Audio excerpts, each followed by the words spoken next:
Dans cette vidéo, je vais te parler de mon process des prises de position de A à Z. On va donc regarder quelle est ma stratégie globale, quel est mon process des prises de position. Je vais donc te parler aujourd'hui de mon cheminement que j'appelle personnellement le cheminement ECP, avec S pour l'analyse de la situation, C pour me forger une conviction et P pour la prise de position.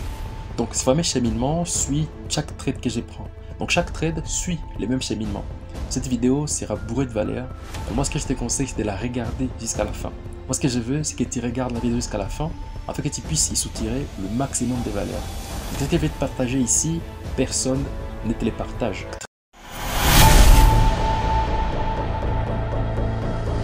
Le trade que je prends commence par une analyse que j'appelle une analyse de la tendance des fonds. Parce qu'il faut d'abord savoir quel est l'état du marché sur les unités de temps supérieures. Vous devez savoir que quand on trade, il faut regarder trois unités de temps. La première unité de temps qu'on va appeler l'unité de temps de l'analyse de la tendance des fonds. La deuxième unité de temps qui sera donc l'unité de temps de la stratégie ou unité de temps stratégique. Et la troisième unité de temps, l'unité de temps de prise de position.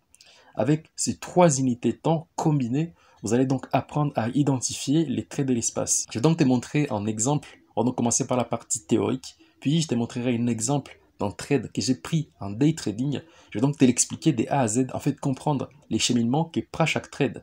Donc le but derrière, c'est que tu puisses comprendre que chaque trade suit, il y a un travail qui est fait derrière. Chaque trade n'est pas pris au feeling, chaque trade suit un certain cheminement, un cheminement répétitif. Parce que la performance est dans la répétition de son process. Alors, comment est-ce que personnellement j'analyse la tendance des fonds? Vous devez savoir que sur le marché, il n'aura que deux états. Soit elle est en range, ou soit elle est en tendance. Alors, ce sont les deux états du marché que vous retrouverez tout le temps. Donc, ce sont les deux états que vous retrouverez n'importe quel marché. Quand vous ouvrez un graphique, soit ces graphiques, en tout cas si vous avez les compétences de l'analyste, ces graphiques est dans un range, ces graphiques est dans une tendance. Alors, pour moi, il y a deux types de ranges. Il y a ce qu'on appelle un range volatile, donc qui ressemble à ça, et il y a un range étroit qui ressemble à ça.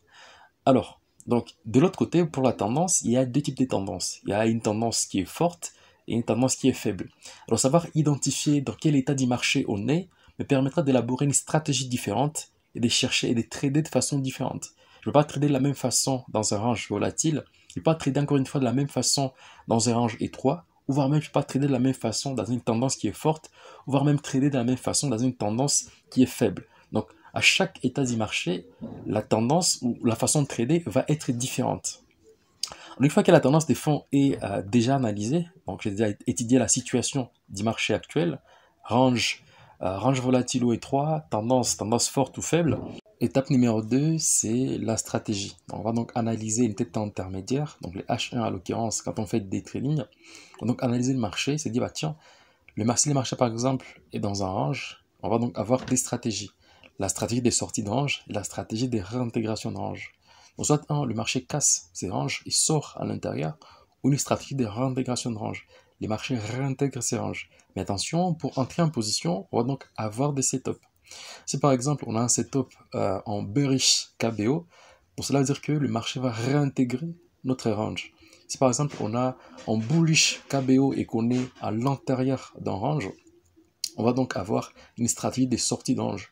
Voire même si on a un KPB, en bullish KPB, et qu'on est dans un range, donc on va avoir une stratégie de sortie par les hauts dans notre range. Deuxièmement, on a donc notre unité de temps stratégique qui est dans une tendance. On va donc avoir des stratégies dans une tendance, la stratégie des suivis tendance, avec des setups, les KBO1 et les KPB, les Kumo pullback. Ou voire même, sur notre unité de temps stratégique, les marchés dans une tendance, on voit donc une tendance qui s'est déjà développée. Alors on va avoir une stratégie des contre-tendances avec un setup des KBO. Donc avec cette structure, avec l'analyse et la stratégie, on sait les setups qu'on va chercher à l'ouverture de notre marché. Vous allez me dire, c'est bien beau tout ça, mais comment est-ce qu'on pratique tout ça sur le marché? Donc pour moi, en tant que day trader, je regarde donc l'unité H4 pour la tendance des fonds, l'unité H1 pour l'élaboration d'une stratégie, et l'unité M15 pour la prise des positions, donc le fameux cheminement ECP. Donc j'analyse l'état du marché actuel, est-ce qu'on est dans un range, dans une tendance forte, faible, range étroit, range volatile, tout ça je l'analyse. Une fois que j'ai déjà fait mon analyse, je me forge une conviction. Une conviction, c'est l'unité de temps inférieure. Donc l'unité de temps moyen, l'unité de temps au milieu en tout cas, pour me forger une conviction. Alors, comment est-ce que moi, personnellement, j'ai fait pour le truc que je vais te montrer, le truc que tu es en train de voir ici, c'est que on a pris ici, on était juste là. Bon, on a eu une sortie des ranges ici.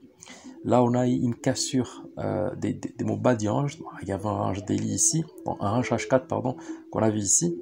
Puis le marché a baissé après la cassure de ces ranges, rebondir autour de mon niveau des 22 000. Donc 22 000, c'est un niveau de chiffre rond, il n'y a pas de secret là-dessus. Et là, on voit donc une fois le marché rebondit ici, une deuxième fois le marché rebondit ici sur ma ligne bleue. Ma ligne bleue, c'est les points pivots mensuels, en tout cas, c'est les points pivots mensuels du mois d'avril, hein, puisque chaque mois, ça va se réactualiser. Et là, je me disais, bah tiens, si je m'appuie sur la théorie d'eau, même si on était dans un range à ce niveau ici, parce que dans un range, vous allez avoir des rotations complètes et des rotations partielles. Quand vous avez un range qui est étroit, parce que là on avait un range qui était dans un range qui était volatile, on avait donc une tendance, on avait donc le marché qui a sorti et quitté du bas du range vers les hauts du range, et là on sortait du haut du range vers les bas du range. Mais ce qu'il a est qu'on avait aussi un sommet ici, bon, un creux, pardon, un sommet ici. Et puis on a eu un creux ici à la sortie du range, et un sommet ici. Quand on analyse ces sommets et ces creux, on se rend compte qu'on est dans une tendance baissière. En tout cas, ça c'est les clients classiques, la fameuse théorie d'eau. Et qu'est-ce qu'on a vu la journée qu'on a tradé, la journée où on a pris le trade? On avait ici, on avait donc ici, attends. On avait donc ici le 1 plus bas, on l'avait là en plus haut. Et là, on était en train de casser mon dernier plus bas.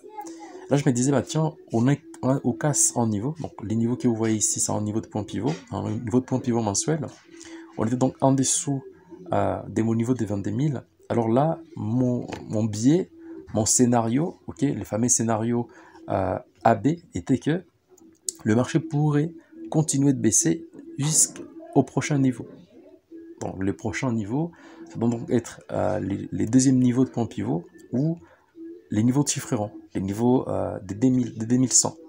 Et à part ça, on était dans un range. Soit d'habitude, quand on est dans un range, quand ces ranges pètent par les hauts, on monte beaucoup plus haut. Quand les ranges pètent par les bas, on baisse beaucoup plus bas. Et dans mon cas, j'avais une conviction, je me disais, bah tiens, le marché a beaucoup plus de chances de baisser que de monter. Alors ça, c'était mon analyse, etc. Donc j'avais un scénario AB qui disait que le marché va baisser un minimum jusqu'au niveau ici, ou voire même chercher les 21 000. Puis, une fois que mon analyse est déjà faite, ce que j'ai fait, que je me forge une conviction. Alors pour me forger une conviction, je suis donc passé à l'unité de temps ici, d'état H1, pour me forger une conviction. Donc là, on voit les niveaux des 22 000 ici, les niveaux de chiffre rond, qui a été franchi par le marché. Et on peut analyser et se rendre compte qu'on a eu une impulsion. Regardez ça, c'était dit à une news, il y avait une impulsion, une correction. Et là, on est en train de casser les derniers plus bas, donc le marché potentiellement pourrait aller plus bas. Ça, c'était la première information. L'autre information, c'était que on était sorti dans un range. Donc, on avait un range, voilà, dessiné ici, avec les hauts du range ici et les bas du range là-bas. Et là, on a eu une sortie violente dans les ranges. Puis, il y a un rebond, regardez, il y a un rebond ici, autour de la Kijun. On a une Kijun qui est plate, ça veut dire qu'on a une pause des dynamiques sur les marchés, une dynamique qui peut potentiellement répandre. Moi, ce qui m'a beaucoup touché, c'était que on avait donc la Kijun qui était ici et qui commençait à baisser. On avait encore une fois ici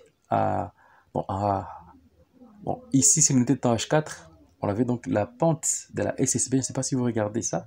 Il y avait une petite pente de la SSB ici. Voilà, la SSB qui commençait à se mettre en pente. Ça veut dire que la dynamique long terme sur cette unité de temps. On a donc la dynamique court terme avec la Kijun, la dynamique moyen terme avec la Tenkan et la dynamique long terme avec la SSB. Et là, on voyait la SSB qui commençait à se mettre en pente. Ça veut dire que la dynamique moyen terme allait se faire voir. Donc, dans cette tendance, je savais que le mouvement allait poursuivre. Et dans l'immédiat, parce qu'on avait encore une fois, sous forme d'une petite katana ici, H4, qui se formait ici. Donc, ça veut dire que dans l'immédiat, dans le momentum, il va y avoir une dynamique qui est forte. Alors, ce qu'on a vu est qu'on avait une baisse, une poussée, puis une petite correction. Cette petite correction est venue taper dans mon nuage KSTS. Et ça, j'adore.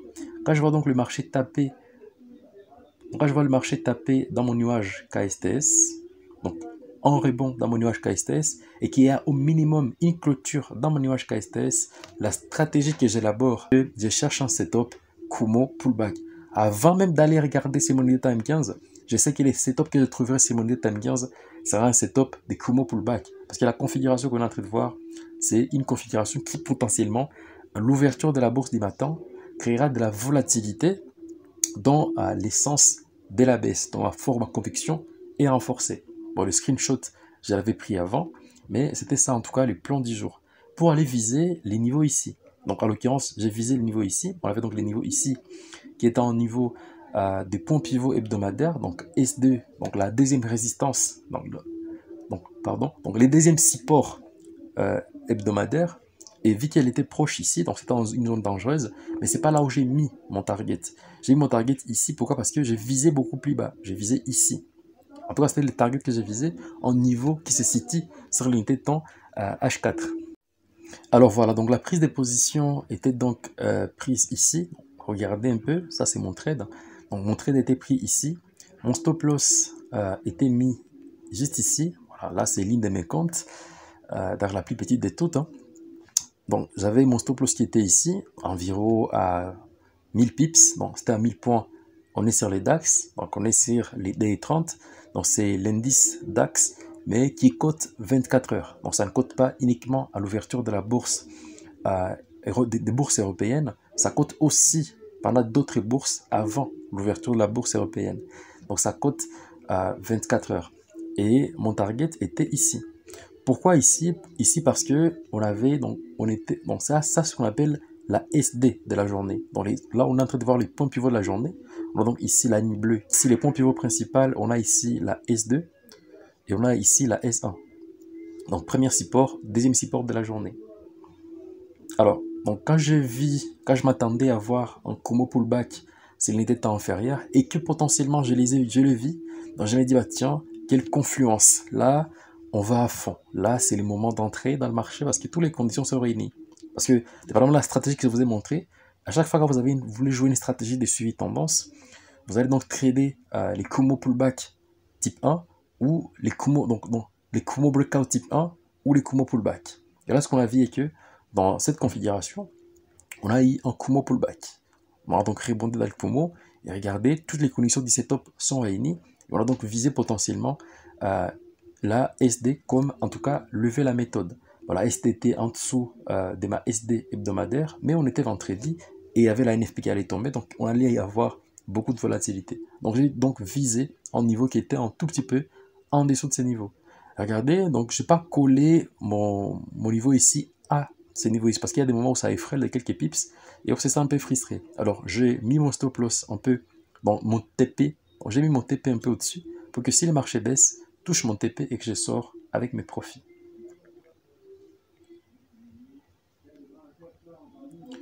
Voilà, alors comment est-ce que je fais les trade management? Comment est-ce que je manage la position?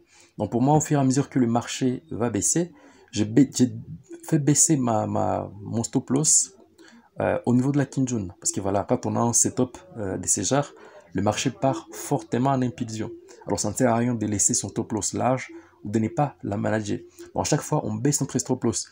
Psychologiquement, par là, ça nous permet d'être zen, ça nous permet d'enlever l'argent sur la table et voire même d'être en profit. Donc ici, j'étais dans un scénario, dans une situation où j'avais un cadrage qu'on appelle un cadrage C, un cadrage confort, où si les marchés, par exemple, s'est retourné, je n'allais pas perdre d'argent. D'ailleurs, j'allais voir même en gagner.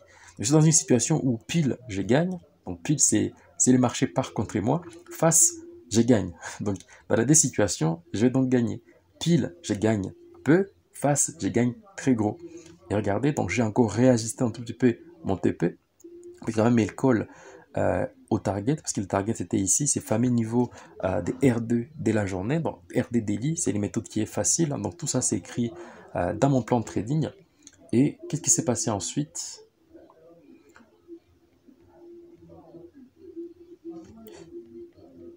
Donc on a donc eu en fin de compte mon entrée qui était là, ma sortie qui est ici au niveau de la SD. Ok, bon, potentiellement je pourrais peut-être aller viser beaucoup plus bas avec un cadrage aller plus loin, mais j'ai décidé de clôturer ma position avec un cadrage B. Bravo pour la plus-value. Pourquoi? Parce que bon, c'est que ici Voici mon unité de temps. Dans H1, on a une clôture de la bougie en dessous de cette ligne qui potentiellement peut être un support. Je me disais, bah tiens, peut-être qu'il valait mieux que je mette mon stop loss ici et que je laisse la chance au marché d'aller chercher les niveaux ici et gagner encore plus, voire même clôturer 50% et laisser 50% filer. Mais quand j'ai vu cette petite mèche basse ici, j'ai décidé de fermer 100% de ma position. Donc j'ai clôturé cette fameuse position avec 3 heures de profit. Donc si j'avais risqué 100 $, je pourrais gagner potentiellement sur cette trade 300 $. Donc voilà les fameux cheminements à SCP ou comment, quel est mon process, en tout cas actualisé, parce que j'ai fait une autre vidéo sur mon process de prise de position. Donc je te la mettrai à la fin de cette vidéo. Et puis essayer de voir comment est-ce que j'ai évolué, comment est-ce que j'ai progressé dans ma façon d'analyser. Mon trading est toujours la même, mais ma façon d'analyser n'a pas changé, mais elle est beaucoup plus mature. Il y a beaucoup plus d'expérience, une forte compréhension de marché. Donc là, vous comprenez déjà que chaque trade doit être travaillé. Donc chaque trade n'est pas j'arrive sur le marché et j'ai pris en trade. Non, c'est cette raison que la plupart des personnes vont avoir un taux de réussite qui est assez faible. Parce qu'ils vont prendre des trades au feeling. Chaque trade doit être travaillé et puis à la fin, quand vous prenez un trade, il y a un autre travail derrière. Un travail de trade management. Donc faire du cadrage dynamique, cadrer ses positions, donc afin de maximiser les avantages statistiques.